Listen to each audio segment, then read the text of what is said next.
સદગુરુ દેવ કી નિષ્કલંકી નારાયણ ભગવાન. આજના 11મા અનુષ્ઠાનનો અંતિમ ચરણનો દિવસ. એ પડે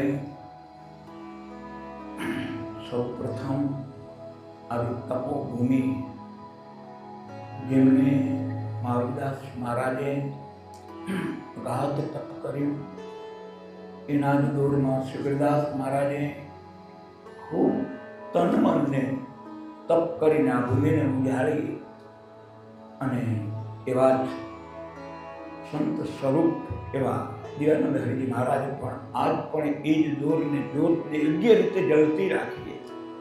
સૌના ચરણમાં નમસ્કાર કરીએ, એના ચરણમાં આશીર્વાદ માગીએ. આપણી ઘટતી ખૂટી કરીને મેળવવા માટે જિજ્ઞાસુ અને મુમુક્ષ બનીએ. આપણી પાત્રતાને આપણે ધારણ કરીએ. એ કંઈ હમણાંની આપણી પ્રતિસાદ ભૂમિકા 11 દિવસના નિચોડની વાતો કેટલીક થઈ, એમાં કેટલાકના હૃદયપૂર્વક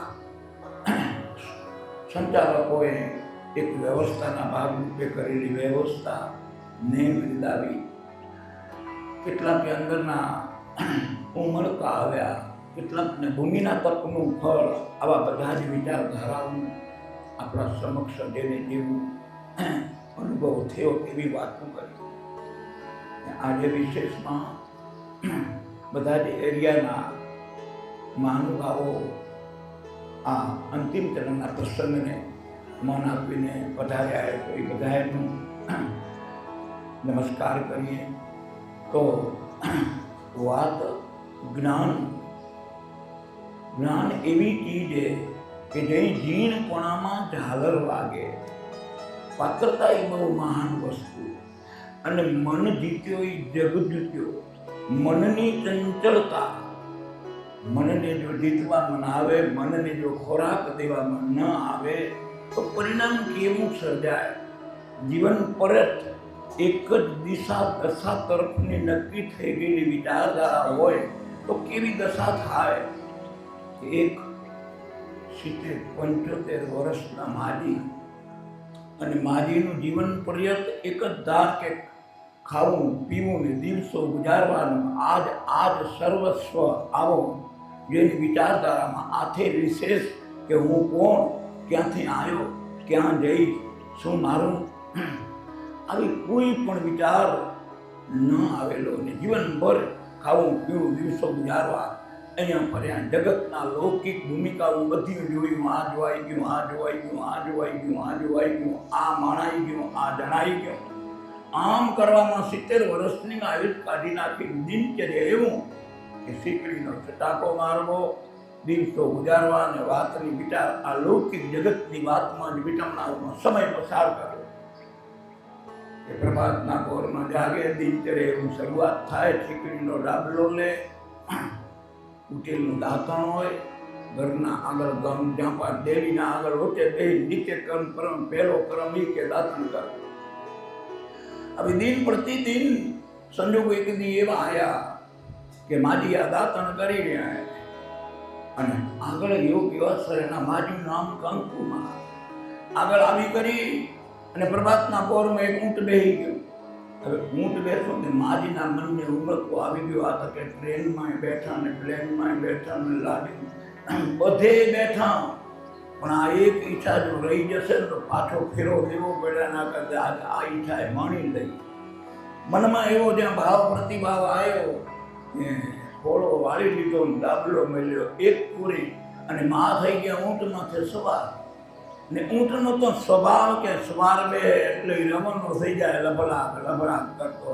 હવારનો પોર મારી માથે, અને મારા જેવા જાગ્યા કે મારી કે આજ કંકુમાં કે વહેલા પીણી કોર, તો કે બેટા આજનું કાંઈ નક્કી નથી, ગયા નથી નાથી તો મળ્યો. એમ જો આ સંસાર સાગરમાં જો તનને ખોરાક અન્નનો ને મનને ખોરાક જ્ઞાનનો જો દેવામાં નહીં આવે તો આપણી કોઈ દિશા નક્કી નહીં થઈ શકે. અને જો દિશા નક્કી નહીં થાય તો પરિણામ શું આવશે એ તો વિચાર કરો તો એનો છેડો ના આવે. તો આવા સંતના સાચું સાનિધ્ય મળે, સદગુણનો પ્રભાવ પડે તો જે કંઈ આપણાનો ઘટેરો અભાવ એ પ્રાપ્ત થઈ જાય. સંત સંસારને શું આપી શકે એવા એક સંત મહાત્મા હતા. જોગી ફીરતા ભલા અને જેનું ખાવે એનું ગાવે, આવા ધીરજને ધરેલા અને યોગને વરેલા એવા મહાન પુરુષ પ્રભાતના પહોરમાં જય કરીને ભિક્ષા એનો ધર્મ અને 5-15 ઘરની ભિક્ષા લઈ આવે. અને ભિક્ષા લેવા નીકળ્યા, જય કરીને સવારના 6 વાગ્યાના સુમારે દુષ્ટને દ્વારે જઈને હલેક કરીને જ્યાં જગાવીને ઉભા રહ્યા, ત્યાં ઘરમાં હમણાં દીકરીઓને શું કે ઘરની સ્વચ્છતા સમય સાથે જરૂરી ભલે હે, એનો કાંઈ વાંધો નહીં, પણ ઘરમાં આ વાળો તે કરો ને હમણાં જેટલી ટાઇલ્સ બધી ફર્સ્ટ ક્લાસ અખરમાં અખરથી હોય, જેટલી અખર હોય એટલી એવી ને એવી રાખવી, એ બાઈઓને ચમક ને આદર્શ ગૃહિણી હોય ધર્મ એ કદાચ એ વહેલા ઉઠે એટલે પોતા કરે ને આ કરે. રોજ એમ કે અમે માંડ પાડના છે, બારે કે બારે રહેજો કાં અહીંયા પગમાં પાડજો કે પોતા કર્યા. એને રોજ ગણે પોતા, પણ આજ દેવતી પોતાની સીધે આડા ને આડા રોજ હજી કે પોતા, હજી કે પોતા, હજી કે. હવે ઘટના એવી ઘટી કે સંત મહાત્માએ આવીને હાલે જગાયો. ક્યાં આવી ગયો બાવો? ઉઠ્યા મેળો ક્યાં આવી ગયો? કે હજી અમે થોડા હાર બાબુડી નથી કરીને આપ્યો, પાલ્યા નથી પોતા કરીને. જાઓ કે બાબુજી કાંઈ નથી કે આજ નથી, હજી અમે પરવારે નથી, આપણે વહેલા આવી જાઓ. બાબુજી ત્યાં નિખાલસપણે સંસારનો પત્નો ધર્મ નભાવીને કે જેને હરખને શોકની આવેલી હેડકી, જેને આખે ઓર આનંદ ઇતિ સાધુ, આવો ગુણગ્રાહી આગળ ભિક્ષા લઈ નિજ બુદ્ધિએ પહોંચ્યા. પણ બીજા દિવસનો પ્રભાતનો પોર ને વળી બાવજી તો એ જ લિટિકેશનમાં એ જ સમય આવીને ઊભા રહ્યા અને આવી કરીને નિજ દ્વારે કહ્યું કે હાલે જગાયો. ભાઈ હજી પોતાનો પરવાર્યા હતા, ગઈકાલ ઉઠે અહીંથી આજ મોડો ઉઠે હતો. હાલ મેળતે કહી દીધું, બાવજી તમને કાલ નતું કહ્યું કે આવડા વહેલા ના આવવાનું? ઘેર બદલ્યો, કપાળમાં 2 લીટા કર્યા. બાવજી કે દેશી કરી મોજ બચા, પંથ કાપીને વળી આગળ વિચરી ગયા. ત્રીજા દિવસનો પહોર એકાદા ઘરની ભિક્ષા લઈને પાછા એ જ ટાણે આવી કરીને હલેક જગાયો. અને તૈયા બાઈ હતા, એનો ઘેર હવે 1, 2 ને 3 હરાજીએ પૂરી થઈ જાય. પીઠ્યા બાવાને 3 દિવસે કહું કે ના આવડા વહેલા ના આવો. ક્રોધ આવ્યો, ક્રોધમાં વિચાર બદલ્યા, સંકલ્પ ખોટા આવ્યા અને ખોટા સંકલ્પના કારણે કૃત્ય એ કર્યું કે બાવાજીના પાત્રમાં જે મોહબત્તી હતું પોતું કરવાનું મલિન એ નાખી દીધું. આ મોહબત્તી નાખી દીધું, પણ સાધુ તો ફેરતા ભલા, જે એને આજ હાથ વાળવાની ટેવતા આવી, અવગુણમાં ગુણ જાણીને એનું નામ સાધુ. આ સંત મહાત્મા આ ભિક્ષા લઈ કરી મઢીએ ગયા અને મઢીએ જઈ કરીને જ્યાં મધ્યાહન તપ્યો હોય અને બાજુમાં જઈ કરીને ભિક્ષા હતી ખરાબ કીડી મકોડીને દઈ દીધી અને આ મોવતિયાને લઈ જઈ કરી અને ખળ વહેતી નદીમાં જઈ ને મોવતિયાને બગલાની પાંખ જેવું તૈયાર કર્યું, ધોઈ જળથી સાંજે સૂકવી અને દિવસની સંધ્યા જઈ અંધકાર છવાવા માંડ્યો, સૂર્યનો અસ્ત થયો ને આવે કારણે બાબુજીએ આ એક દોરો મોવતિયામાંથી કાઢી કરી અને એની સુંદર મજાની દિવેટ બનાવી અને દીવો પૂરી અને અંધકારમાં દીવાને પ્રગટ્ય કરતા કહ્યું કે હે જગત નિયંતા નારાયણ, આ જગતનો સંસાર એના જ્ઞાનમાં ઘટમાં અજવાળું નથી, એટલે એ અકૃત્ય કે સુકૃત્ય એને તો સભાનતા નથી, પણ મારો સાધુનો ધર્મ હે કે અજ્ઞાનતા હોય ત્યાં અજવાળું કરવું. એટલે હે આ દીવાને નિમિત્ત બનાવીને એનું મોવતિયું શુદ્ધ કરી દિવેટ બનાવી અને તેમ જેમ આ પ્રાગટ્ય કર્યું ને મારી મઢીનો અંધકાર દૂર કર્યો.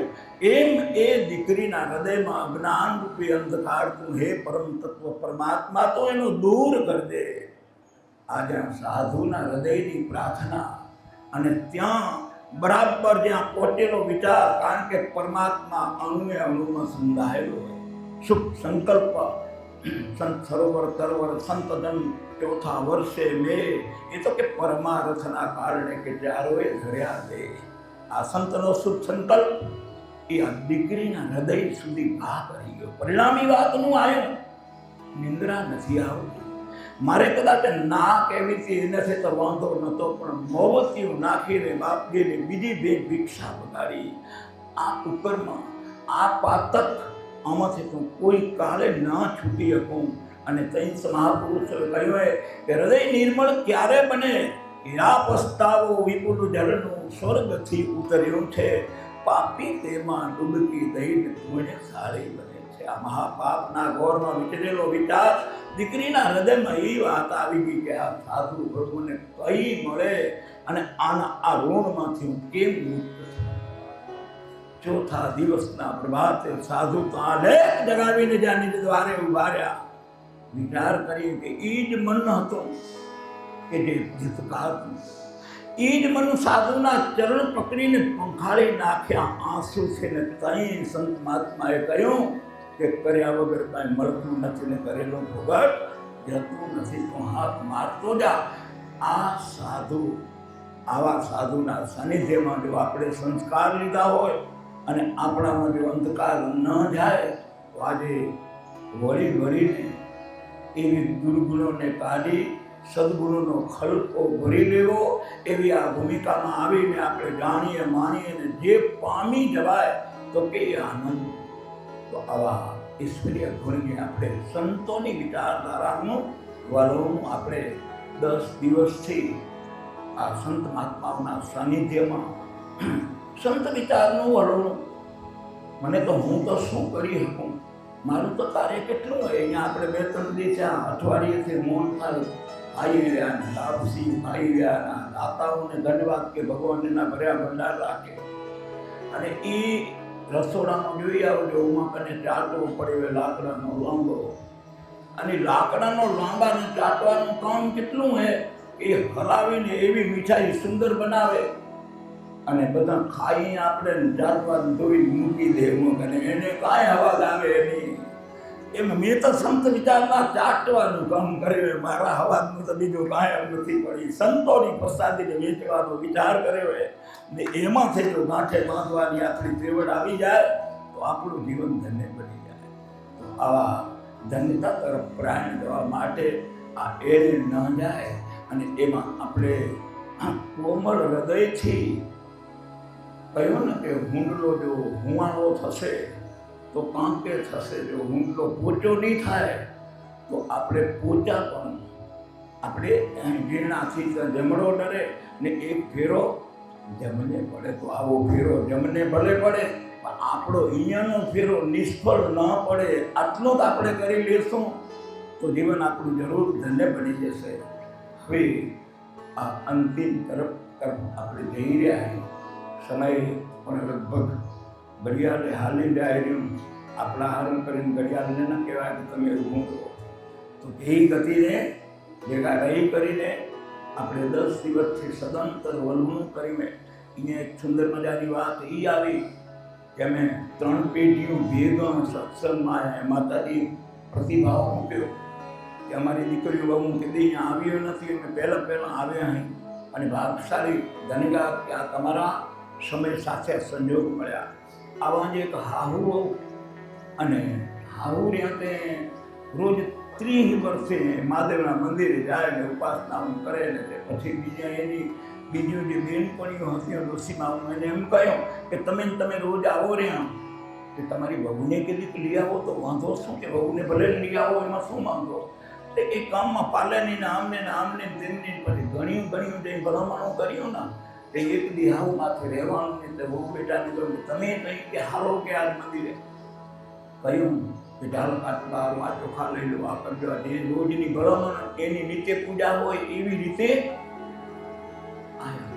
આવી કરીને આ પૂજા ઉપાસનાની બહુ તો પહેલા વહેલા જિંદગીમાં ખબર નહીં. અને ચોખા લઈ આવ્યા તો ડોસીઓ રોજ આવે તો 2 દાણા ચોખાના ઢાલ ખાતા અને મૂકે. કારણ કે આ વિધિ વિધાન કેવું હોય. હું ત્યાં બહુ આવ્યા તે વાટકો તપેલી ભરી આવ્યા હતા તો ચોખાથી વાટકો અડધો કાચબાને અડધો દાટી દીધો ચોખા.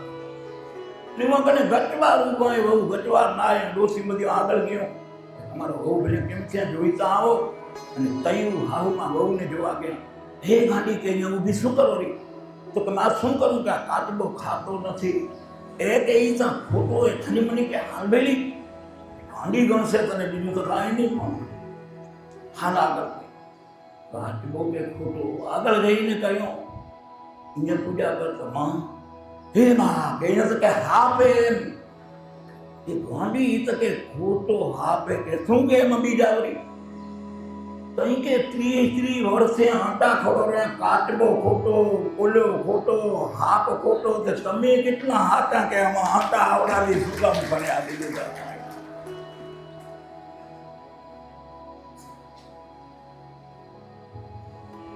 તો આને એટલા સારું કહ્યું મેં ધન મળ્યું પણ મોજ ન માણે કરું કહમની કહાણી રે.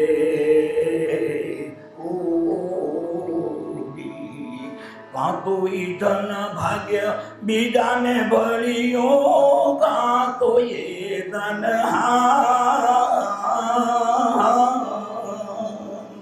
એ ભાગ્ય બીજાને ભળ્યો રે. કાં તો એ ખોટી કમાણી મેરે સાધુભાઈ જૂના ધર્મ લ્યો જાણી રે.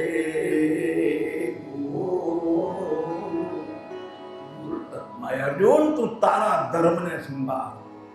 તો આપણો આત્માના ધર્મ માટે સંત વિચારધારાનું વલણું આપણે સદંતર 10 દિવસથી ચલાવ્યો. એમાંથી કંઈક ગળથને આપણે ગાંઠે બાંધીએ. માયાના પ્રબળમાં આપણે પૂરમાં તણાઈએ નહીં. એ ઘટના એવી હતી કે એક રાજાને પ્રેમ આવ્યો પ્રજા ઉપર. ખૂબ નબળો પરિવાર અને નબળા પરિવારને દયા આવી રાજાએ એમ કહ્યું કે ભાઈ તારી આવડી દુઃખને દારિદ્ર્યમાંથી મેં દયા કરું આવેલી તું કામ કર કે તારા કાને કાંઈ લોખંડની કોઈ પદાર્થ પડ્યા? તો કે હા કે 2 મણ લોખંડ તો કે પડ્યું. તો કે ભલે આ તને હું દઉં રે પારસમણી. 2 મણ હવે વિચાર કરી કે 20 રૂપિયા કિલો જાય ને ક્યાં ત્યાં તારે એક તોલનું લેવું હોય તો 80-85 હજાર અને ક્યાં આવું કિલોના 20 રૂપિયા. તો કે 2 મણ લોખંડ. તો એક કામ કર કે તને પારસમણી દઉં અને તું એક કામ કરજે ટાણા હું તારું કામ કરી લેજે. અને નહીં તો મારા પાર્ષદો આવશે એ પછી 1 મિનિટ પણ થોભશે નહીં. એટલે તારું કાર્ય કરવું હોય તો સમયસર કરી લેજે. આ રાજાએ હુકમ કરીને પારસમણી દીધો. પણ વાત એ થઈ કે 2 મણ હતું તે ઉઠ્યા કે ના હજી બીજું 2-4 મણ લઈ આવો, પછી 5 મણ લઈ આવો, વળી ઉઠ્યા 25 મણ લઈ આવો. પરિવાર આખો ભેળો થયો કે નાના 50 મણ લઈ આવો. હાલતે લોખંડની ઉઘરણી થી કે છોકરા કહેવા માંડે કે બાપા હવે તો કે અડાડી લો. ના એકબીજાને અડાડેલું રાખો. અડતે કેટલી વાર અડાડ્યા ભેળ હોનું કે હોનું પારસમણી અડ્યો નથી કે હોનું થયું નથી. એકબીજાને અડાડેલું રાખો. 500 મણ કર્યું, 1000 મણ ભેળું કર્યું, 1500 મણ કર્યું. હવે તો ક્યાં આડ્યા જેવો માગ ન રાખ્યો કે બાપા હવે તો અડાડો. જ્યાં અડાડવાનું પર્યાણ કરતા હતા ત્યાં તો રાજાના પારસમણી આયા અને પારસમણી લઈ ગયા. લોઢું જ આવતું રહી ગયું. આમ આ પરમાત્માએ આપણને પારસમણી સંદેહ તો દીધો હોય પણ આ માયાની વિટમણામાં અમે મુંબઈમાં 5 બંગલા કરી લઈને, અમદાવાદમાં કરી લઈને, પછી જઈ ઓછો રહે તો અમેરિકામાં કરી લઈ. આ બધું અહીંયા રહેવાવાળું ભેગું કર્યામાં આ પારસમણી હોય અડાડે આવવાનો રહી ન જાય. એટલે આમ જો જગાશે નહીં તો જીવન એળી જતું રહેશે. એટલે આવો મનખાદય મળે હોય આવ્યો પણ જાણ્યો નહીં આ મનખાદયનો મર્મ. અને શેર લોટના કારણે કે બાંધ્યા કોઠી કર્મ ન કરવાનું થઈ ન જાય ને કરવાનું રહી ન જાય. તો આવા આ વડે 10 દિવસના નિકોલ સ્વરૂપે આ નાને મોઢે કદાચ મોટી વાત થતી હોય તો ગતકંદાથી મોટી કોઈ ભૂમિકા નથી. શરણમાં નતમસ્તકે નમસ્કાર કરવું, માફ કરજો. અને જો આનંદ આવ્યો હોય તો એ તો ઈશ્વરનો હોય. ઘૂંટડે ઘૂંટડે પીને વધુમાં વધુ પી અને ધન્યતા સૌને પ્રાપ્ત થાવ, સૌને સચ્ચિત આનંદ પ્રાપ્ત થાવ એવી ભાવના સાથે સમય સાથે ચાલતા આવડીને વિરામ આપીએ. બોલીએ સદગુરુદેવ કી